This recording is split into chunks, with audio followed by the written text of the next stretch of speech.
Hey everyone, Angelo here, Hollywood filmmaker, greatest screenwriter in the history of the world, recovering homeless guy, friend of the workers. I've been watching the videos about Mr. Beast lately with great interest. I've never watched him like as any kind of fan. I've seen like brief clips of him here and there. Never really liked him. Full disclosure, the only time I ever I'll just say on Twitter years ago, I'm pretty sure I must have retweeted a couple times when he said, retweet this and you might win $10,000. And I would see my friends retweet it first, and so I did, try and win it. I had no idea who he was. I thought he was some old guy or something, Mr. Beast. I don't know. It just sounded like some old guy with lots of money wanted to give it away. Maybe there was another guy like that. I don't remember. But just so full disclosure for that. And also, this analysis of him, I think my analysis I'm going to give of this issue of worker exploitation, abuse, illegal gambling, and exploiting poverty, it's informed by, or it's in solidarity with the Kavernacle on YouTube, Kavernacle.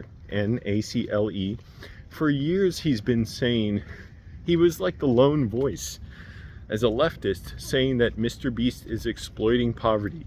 That was before he knew anything about the behind the scenes working conditions, the potential illegal gambling, lottery that he was doing, crypto scams. That was just the gamification, the commodification of poverty as sport. The really gross, by the way, the whole thing, Mr. Beast went to prison for 2 days. Like prison is fundamentally torture and a human rights violation. And to make it oh God, I can't say anything useful about it because I can't speak without being too disgusted. But it's not even that I want to talk about Mr. Beast. I don't care. In a way, it's worth discussing. Discussing. Can you use disgusting as a verb? Yeah. It's worth disgusting over. Being disgusted. Hey, that's like something Charlie Kaufman would say. Another great, but not as good as me writer. Frankly, no one's better than me as a writer, but he's very good too. I watched Dogpack 404's videos, and then Jake Welling, I believe his name is, his interview and videos on his channel. That's what really upset me. So yeah, a lot of stuff. I said, first of all, look up Kavernacle's videos. He's been the lone voice, even among other leftists on YouTube who are praising Mr. Beast. And then you have all the mediocre white centrists and moderates who have been defending him, have total blind spots. And one of the most pathetic was CoffeeZilla, because CoffeeZilla exposes scams, but it's like he has no, this is borrowing from Kavernacle's thoughts on CoffeeZilla, he has no deeper, more fundamental beliefs than just scams are bad. But capitalism fundamentally is one big scam and exploits people for scams. And CoffeeZilla was defending him, and the white centrists who defend him, it's so embarrassing because they can't even comprehend what the leftist critiques of Mr. Beast are. They're just like, but he's giving money to people and that's good. He's getting surgeries for people who need cataract surgery. That's good.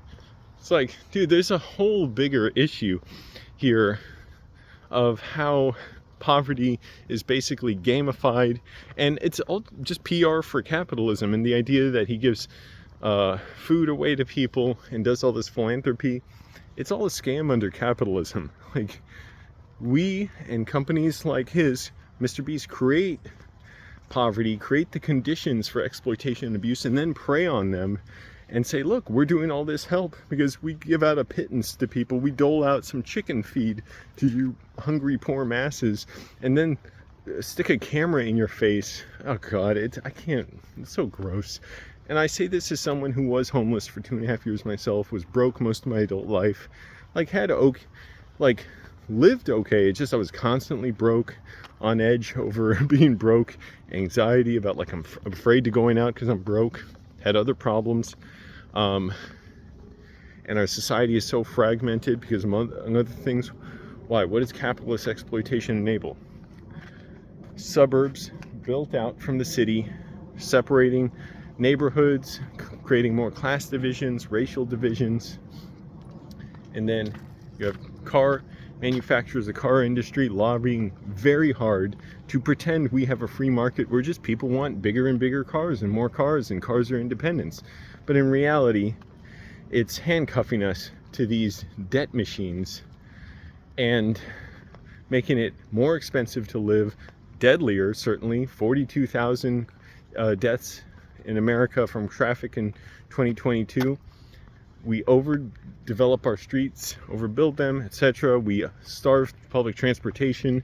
So we do it all with like imagery that brainwashes people into thinking, hey, this is good. This is how it's supposed to be. Like, this is normal.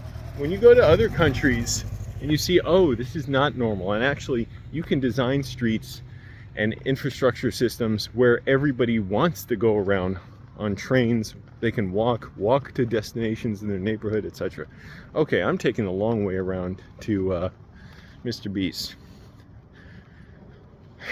I basically have no comment on the stuff on Jake Welling said in Dogpack's video. That is incredibly sad, brutal. I'll let it speak for itself.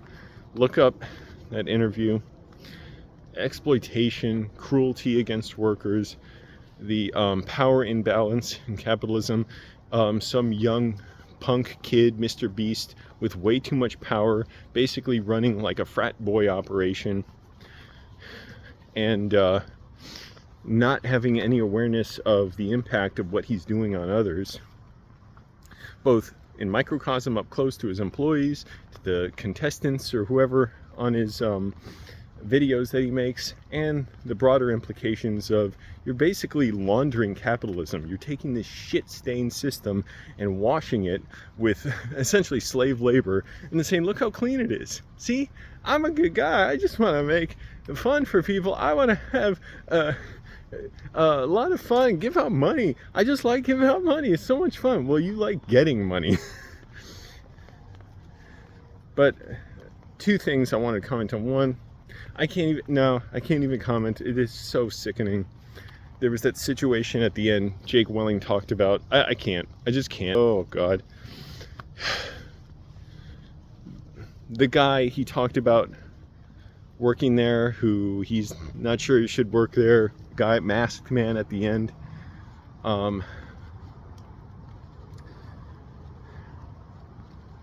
Yeah, why does a guy not like that need to work? I just can't talk about that stuff. I will say this. So Mr. Beast, supposedly there was a leaked document that just makes him kind of look good. Again, I think, like many others are saying, or Kavernacle saying, this was not leaked. This was Mr. Beast's this is his PR strategy. Send this out saying, we're hiring more HR, we're going to review our internal policies. Again, they don't acknowledge any wrongdoing. Notice the kind of fine line they're walking.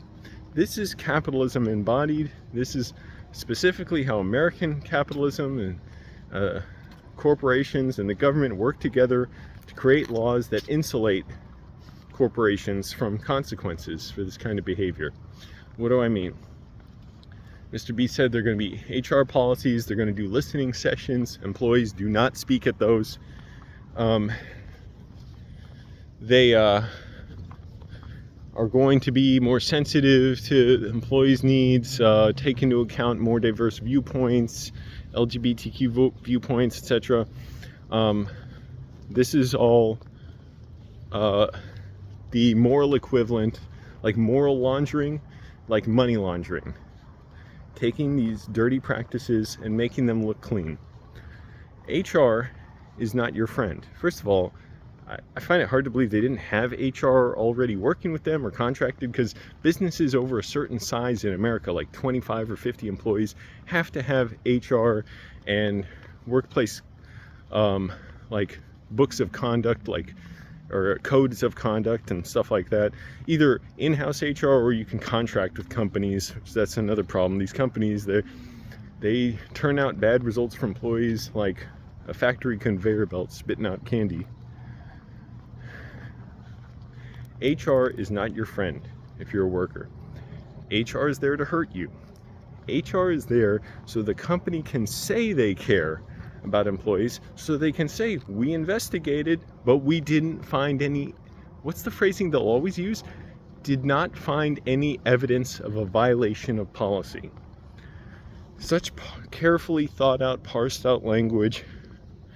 It's all designed to minimize liability. When they say they're going to have listening sessions, look, HR is there, paid by the employers, to protect the employers from legal liability and give a little positive public relations. The way the laws work in America, HR has an affirmative legal duty to investigate certain claims by employees, say of sexual harassment, which I've gone through at work, and that's why it's so upsetting to hear about, and I reported it.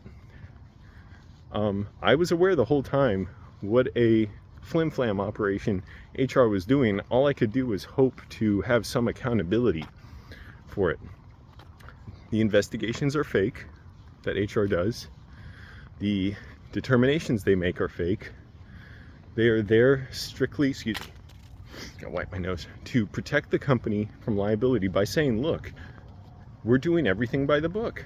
We heard the employee complaint, which they don't want in writing. They always prefer if you just have a face-to-face conversation, so evidence of any accusations you say can go away, and any evidence of their wrongdoing can go away. So, as if in my case, HR laughs at you, yells at you, lies, pressures you to lie, twists your words to try and pressure you to say you'll work with your sexual harasser again. If they go to your co-workers in order to basically suborn perjury, to get them to testify against you, to discredit your claims, to discredit you, and then say, well, we're doing it because we're concerned about you. We just want to help you. They don't want evidence of that.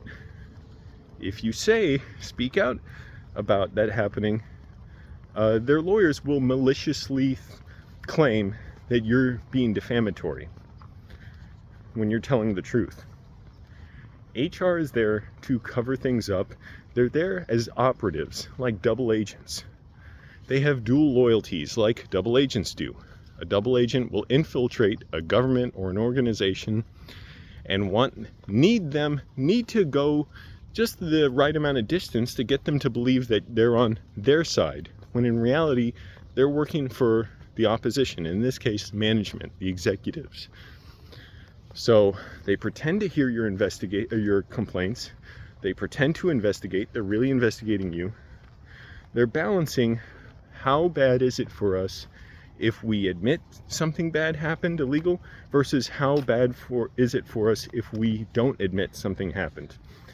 And usually they're able to make it go away, because then they can say, look, we hear complaints, we hear the employees, we have an open door. Never trust that.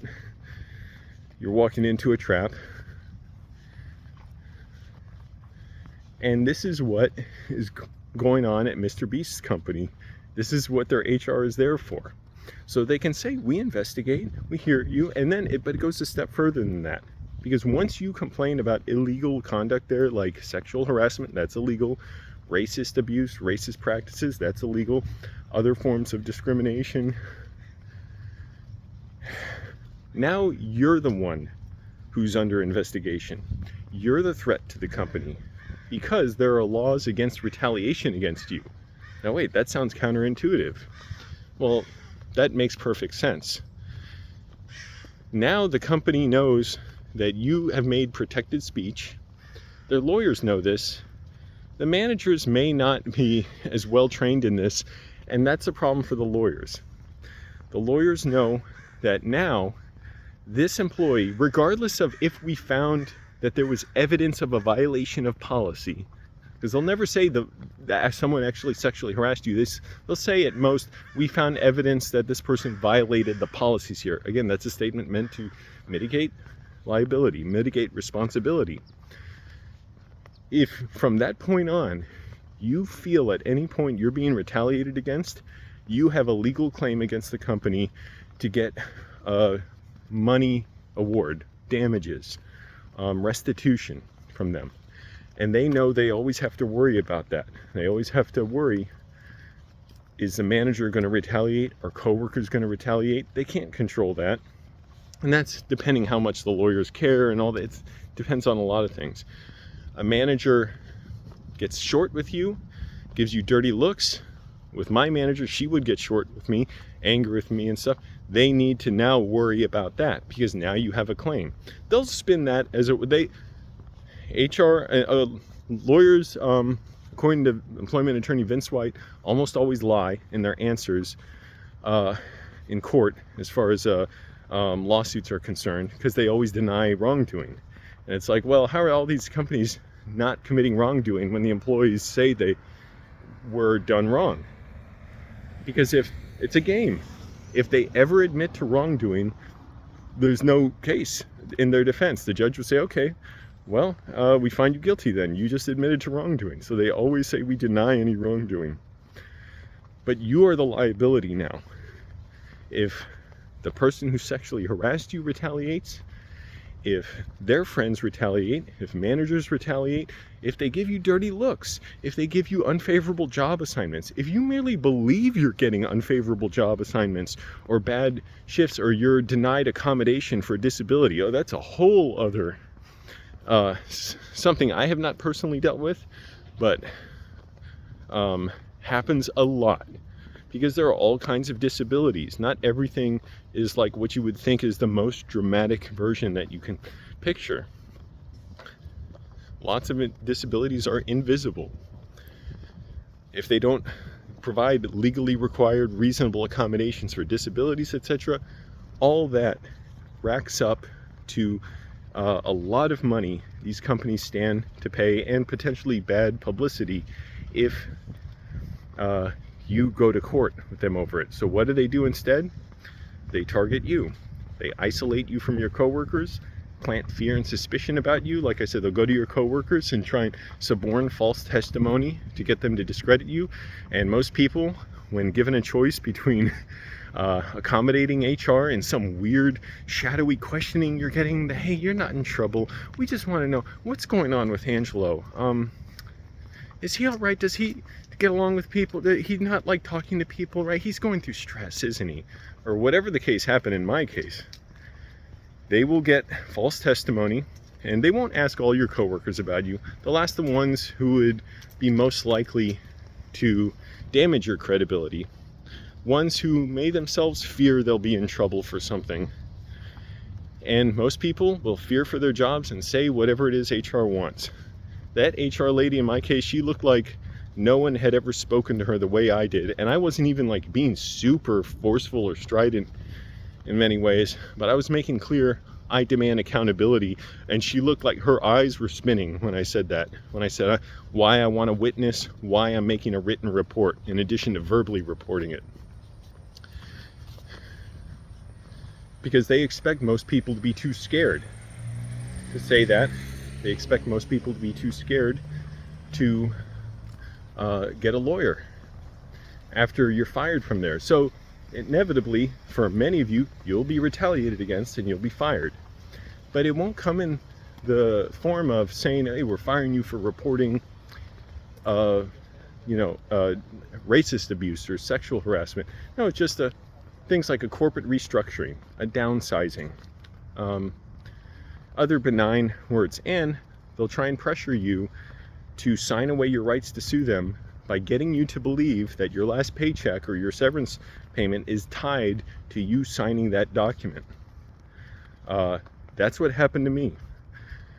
I absolutely believed this snake manager there, who I didn't feel safe with in the first place, and he made a very convincing case why, hey, this is the document, you just sign it and you can get your severance payment. That was my distinct impression. So what did I do? I believed him. So I simply did not deposit that check. I did not sign those papers because I wasn't going to sign away my rights to like avail myself to an attorney or sue them. Well, What happened? The check expired, that was that. A couple months later, tax season comes, and I get a message from my old employer saying they need my address to send me my final paycheck. I never deposited it. I was confused. I was like, well, I got my paycheck from direct deposit. What are they talking about? I said, okay, gave them my address. I was thinking, wait, was that check I got in the mail? Was that my final paycheck? Because they made me believe that was a severance payment that was just tied to me signing this document. Was that it? Well, I got the check in the mail. Sure enough, I look at it and see it's the exact same amount as the check that I believed was just a severance payment tied to me signing away my legal rights to sue them. I was laughing like a maniac. I thought, oh my goodness, this is as close a thing to proof that they lied as I could possibly have, closest thing to an admission from them that they lied to me as I could possibly have without them actually admitting to it. Because why else would I not deposit that check? I believed it was what the manager made a clear case to me for, that it was tied to me signing away my rights to sue them. So anyways, I'm getting ahead of myself. HR, once you report, they will do things to isolate you, sabotage your job, cut you out of responsibilities, pressure you to quit, always deny it's retaliation. Even when a manager retaliates, like in my case, she threatened me, she berated me, told me to be less sensitive, told me you should watch out because I heard you said you don't like having conversations, which I never said that. And then this was after I reported misconduct to her. That's it. No, that's not it. There was more to the conversation. None of it looks good for my manager. She kept lying to me, saying like, well, don't you think this didn't happen, right? It was actually something else, right? I'm like, I was fucking there. Why are you telling me you don't think this employee was mistreating me? That night, I see on my Instagram, which I no longer use, that manager was one of the people looking at my Instagram story, and I was horrified and shocked. I'm like, this, like, deranged person, she's doing this? Like, one, she's thinking I'm doing something illegal, so she's looking to see if she can fire me. But two, she's so, like, mentally, not cognizant of what she's doing, that she thinks, Angela's so weird. Why won't he just do whatever I say? He must be a lunatic. I saw a guy in a movie once who scared me, and Angelo's like that. I think he was the guy in the movie. Like, this bizarre, deluded, like, Angelo needs tabs kept on him. And eventually, months later, I told all this to HR. Our HR lady's jaw dropped. She said, I can see why you didn't want to report this. But of course, what did they do? Did they say, okay, we found your manager retaliated? No, they said, she spoke very highly of you, so we feel she didn't intend to retaliate against you. I'm like, that is such a pathetic, grotesque denial, but it's a fake denial. Because it's like saying, yeah, she snapped at you, but she can't control her temper, so she didn't mean to. And what does it mean to not intend to do something that you clearly did? Like, so some things you do that you don't intend to? How did you not intend to? I reported misconduct, and I wouldn't lie to accommodate my manager saying, no, it didn't really happen. Oh, isn't it sweet? We all just get along here. Like, yeah, that's maybe how things work in her family. Anyways, so it's all a game to HR. So they will do things that will pressure you to quit. Now, why pressure you to quit? Because if you quit, you have much less of a chance of winning any kind of judgment against the company, because it's harder to say you were retaliated against if you did not receive discriminatory firing or retaliatory firing. If you quit, that's harder to prove. You can occasionally get cases like that if, like, working there is intolerable, but that's, again, hard to prove, and in many cases is much more ambiguous than that. So this is what they can expect at Mr. Beast company now that they have HR doing this. When they're listening to your complaint, they're listening for how much of a threat you are to the company and how badly do they need to get rid of you. They're not listening to actually help you. They'll help you if it helps the company. If there's something so egregious they can't deny it, like someone assaults you on video. But otherwise, emails get deleted, statements disappear, the standard for evidence is completely up in the air. You're doing a fake report for a fake investigation. That's what Mr. Beast's HR is there for. It's similar to how he does charity. It's to launder his image.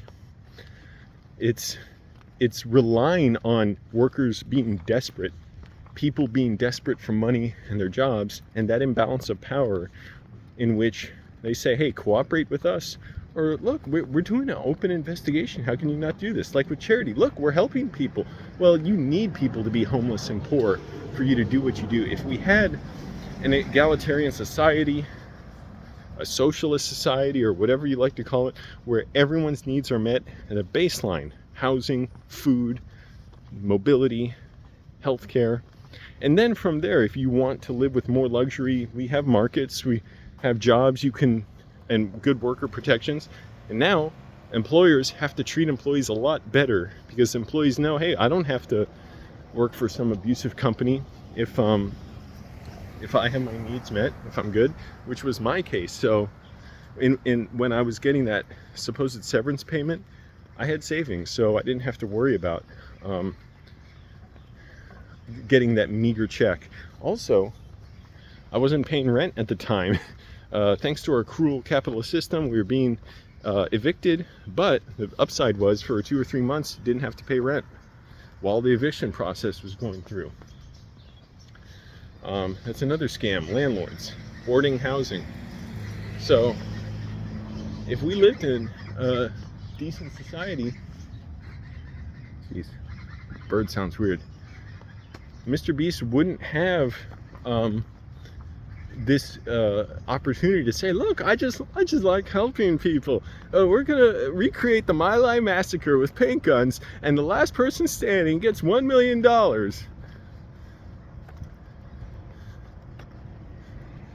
It's just laundering his image. He's not really making people's lives better off. If he wants to do that, he can do that. Lobby to change. He does not want to do that. He benefits way too much from not doing that. So HR, to sum up, is there to hurt you. It's there to discredit you. It's there to fake having heard your complaints, fake having an ethical reporting system, but they're really there to gather everything they need to know how to intimidate, how to silence, and how to eliminate employees that are problems. Problem employees being those that make complaints about abuse, discriminatory behavior, wage discrimination, etc., wage theft, on and on. And they do it so that they can keep this laundered image of saying, hey, we investigate, we take complaints seriously. And they want you, the employees, to lie and say, oh yeah, you do investigate, you do take complaints seriously. You have an affirmative legal, or HR has an affirmative legal duty to investigate claims of discrimination. They have no affirmative legal duty to make a good investigation. You have no right to a good investigation. Nothing in the law says what they're supposed to look for in their investigations.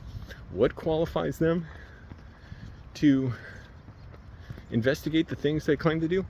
Who knows? In my case, I have no idea what qualified anybody, and it doesn't matter who investigated. There'll be another person and another. Why? If they were to go against the company and say, hey, this is wrong, Angela was sexually harassed, or whoever reports to them, if they say, yeah, this is wrong, this happened, because now they won't be able to feed their kids. They'll lose their job. They could lose their careers. They'll likely never work in HR again, so they'll have to find a whole new career field. And thanks to our scummy system of exploitation, wealth is concentrated at the top, welfare socialism for the rich, but everyone else, like it was Martin Luther King who said that, right? Rugged individualism for the poor. And so HR will never tell you that, yeah, facing you on the other end of your report is homelessness, is poverty, is disability, is starvation, is cruelty, is exposure, is death on the streets. They'll never tell you that, but that's a great thing for them that that exists, that is there waiting for you if you don't cooperate with HR. That's what Mr. Beast HR is there for. fuck them, fuck HR, workers rise up. Jake Welling, for him to advocate for his coworker to get better pay, and he looks pretty young. I mean, I would not have had the courage to do that when I was younger. I don't even know if I would have had the presence of mind, the consciousness to want to do that when I was that age. That is incredibly brave.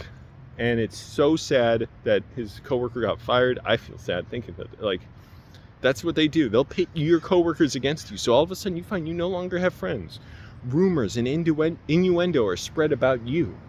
And it's so easy to do. It doesn't come like HR intimidating people. Here's how it comes. Hi, we have a concern we'd like to bring up with you. You're not in any trouble. Also, we care about you. That's how they come. They say, we care about you. We'd just like to have a meeting, a quick chat. That's all. Are you going to refuse that? No, you won't. Because you know immediately, well, if they're asking that, they know they can ask that. They know that you refusing makes you the pariah. And I had that instance of happening to me when I said, no, I want to keep this in writing. That HR guy could not handle that. He turned into such a disgusting creep over to, is there a reason you don't want to talk to me? And he sent a manager to bully me, lie to me, pressure me to lie, and then just faked his way out of my complaint about another guy bullying me. So I'm like, oh, there you go. That's HR for you. And what did that mean? I mean, I wouldn't want to report anything, including sexual harassment, because I see how they want to cover it up. I see the reporting system itself is the con. So there's no need for anyone to have malicious motives. The whole system is devised to funnel you out into a sewer. So Mr. Beast employees, do not believe that claptrap about when HR comes to you and says, we care about you. We thank you for reporting. That's what they told me, those bullshitters. We thank you for reporting this to us. Please come to us with any concerns. I wanted to you tell them, I'm never fucking reporting to you guys again for anything. So let that be instructive for you. Mr. Beast employees, do not trust HR. You may have to report to them, but when you do, prepare to be disappointed. Update your resumes. Look up employment attorneys, what they say, how to deal with HR. Look up former HR employees, how they say to deal with HR, because they know the system. Document everything. Email everything to your personal account. Print out emails. When you meet with HR, summarize the meetings afterwards and email it to them. They don't like that. Have witnesses. Journal everything. Document everything. Update your resume. Prepare for a new job because you are on your way out. Once you ruffle feathers and once you report to HR that, hey, there's something bad going on here. Yeah, now you're the one under suspicion. Now they don't need to investigate whether they can get something against you. They'll be proactive in going out and getting stuff to stick against you, and they won't ask you if it's true. They'll say, well, this is what your coworker said, so there you go, good enough. And then if your coworkers fear you and suspect that you reported them when you didn't, oh, HR didn't intend that. There's no violation of policy there. See, isn't that good? We cared about you. We're not trying to retaliate. Isn't that good? See, there's never a violation of policy. When your coworkers are angry at you and when your coworker snaps at you and says, you must have reported me, you must have told HR something about me, because why would they tell me not to talk to you? And I said, I never reported you. I knew immediately what was going on. HR did that because it's a nice way of saying, hey, Angela, you just don't like talking to people. But the fringe benefit is this is a well-tested, tried and true process of HR in which they get your coworkers to fear that you reported them and for them to be suspicious of you. But they can forever deny they ever intended that. Well, we didn't intend that. No, and in fact, they'll maliciously claim you're defaming them if you come out and say that's what happened. So that's what people like Jake Wellington and Dogpack fear. They have to fear is being sued because lawyers, in-house counsel will fight like dogs. They'll fight dirty. They'll, like they were saying in the videos, make stuff up about you because in court there's no such thing as slander. That's like qualified, whatever the term is, like basically you have qualified protection from slander laws. Like, yeah, you can't say certain things in public against former employees, but in court you can accuse them, say anything you want, and if it works on the judge and the jury, well, good enough. So they can say, hey, you're just mentally unfit, you're using drugs, you're after attention, you're after money. They can say whatever. And it psychologically destroys people. So what people who sue companies for abuse find is, even when you win, you lose. Why? Because what you've done is you've said your suffering is just worth this dollar amount that's not going to be enough to live on. 99.5% of cases, it's not enough to live. It's not these huge settlements you hear about that make the news. It's a few $1,000s, it's 10, 15,000. Your lawyer gets a third of that. Yeah, it's enough to get by, pay down some bills. That's it. You're suffering in silence, because after that you'll have an NDA. Get rid of NDAs. Get rid of NDAs. Workers NDAs are there to hurt you. They're there because corporations buy and sell these laws, keep politicians in their back pocket, that make these laws that say NDAs can be made. Finally, some of this stuff's being rolled back, like non-competes and NDAs regarding illegality. So if you deal with HR, know your rights, research, study. This should be like boot camp for people coming out of high school and going into the workforce, like 6 weeks of drilling how to deal with HR. Like in the army or something, they wake up soldiers at like 1 a.m. and say, like, surprise attack, the enemy's in, like get your gas masks on, whatever. Like, they'll disorient them and surprise them to see if they're trained, like, to prepare them for the unexpected and the chaos of battle. They should do that with workers and say, like, hey, HR is having a surprise meeting, like a flash meeting. Would you just sign this document? Like, everyone should agree, like, we don't gossip here, right? You don't sign anything without your lawyer. You don't tell HR anything without documenting it, too. Know if they're just trying to get you to incriminate yourself. That's it. So again, know your rights, study up on the law, watch other people's cases, how they went. So it's not surprising. You can see the pattern. You can see the code. Like, oh, this is just another language people speak. HR bullshit. Update your resume. Prepare to go to the jobs. Go car light. Go car free if you can. Save money that way. Create your own social safety net so you're not desperate if and when you get fired, or if you feel the need to quit. Know your rights. Talk to employment attorneys. That's the other step too. Talk to employment attorneys. Get consultations. All right, everybody. Thanks for watching. Let me know what you think. Bye.